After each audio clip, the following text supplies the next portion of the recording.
Hello friend, hope doing good. Today I'll show you how to find download. Sometime we are download with Chrome, sometime download with Safari. So where from you find this video or image or anything?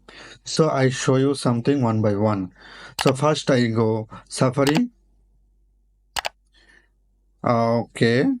So now no internet. So I just show to you. You look like file manager. Go to the files.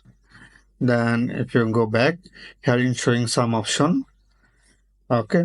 So here in on my iPhone and also Dropbox Google Drive in showing here. So if you want to go to download folder, then you should go on iPhone. Also here in showing download items and enter here.